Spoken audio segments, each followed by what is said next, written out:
વડાપ્રધાન શ્રી નરેન્દ્રભાઈ મોદી સાહેબના નેતૃત્વમાં રિફોર્મ એક્સપ્રેસ પર સવાર 3 કર્તવ્ય આધારિત બજેટ તાજેતરમાં કેન્દ્ર સરકારે રજૂ કર્યું છે. ગુજરાત વડાપ્રધાનશ્રીના દરેક સંકલ્પોને સાકાર કરવામાં, તેમના જ દિશા દર્શનમાં અવિરત વિકાસથી અગ્રેસર રહેતું રાજ્ય છે. અડગ વિશ્વાસ, અવિરત વિકાસની પ્રતિબદ્ધતા સાથેનું ગુજરાતનું બજેટ આજે નાણામંત્રી શ્રી કનુભાઈ દેસાઈએ વિધાનસભામાં રજૂ કર્યું છે. આ બજેટ કોઈ પણ નવા કરવેરાનું ભારણ નાખ્યા વગર રાજ્યની અવિરત વિકાસ યાત્રાને જનકલ્યાણના અડગ વિશ્વાસથી આગળ ધપાવનારું છે.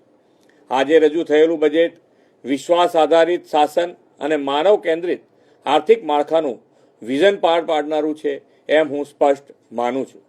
સમાજના દરેક વર્ગો, ખાસ કરીને જ્ઞાન એટલે કે ગરીબ, યુવા, અન્નદાતા અને નારી શક્તિના એમ્પાવરમેન્ટ પર આ બજેટમાં વિશેષ ધ્યાન કેન્દ્રિત કરવામાં આવ્યું છે.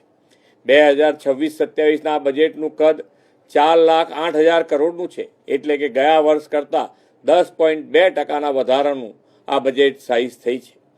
બજેટના કુલ ખર્ચના 65% વિકાસલક્ષી ખર્ચ માટે ફાળવ્યા છે. એટલું જ નહીં, સામાજિક સુરક્ષા, માનવ સંસાધન વિકાસ, માળખાકીય સુવિધાઓ તથા આર્થિક વિકાસ અને ગ્રીન ગ્રોથ એમ 5 સ્તંભ પર આધારિત આ બજેટ છે.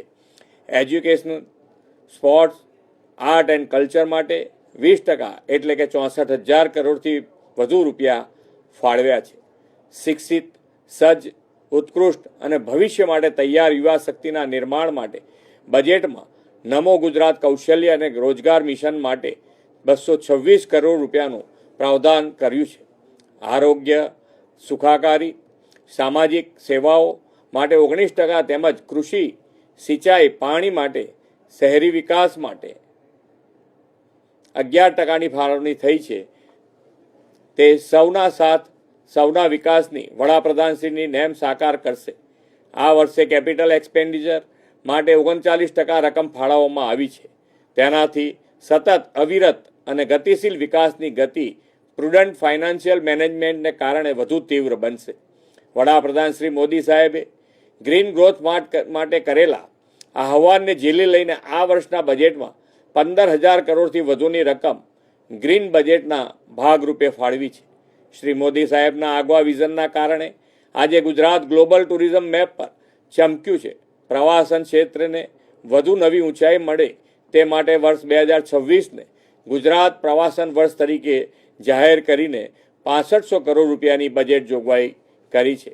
ભગવાન બિરસા મુંડાની 150મી જન્મ જયંતિની ઉજવણીના વર્ષમાં આદિવાસી વિસ્તારોને વિકાસની મુખ્ય ધારામાં લાવવા 35,000 કરોડથી વધુ રૂપિયા ફાળવ્યા છે.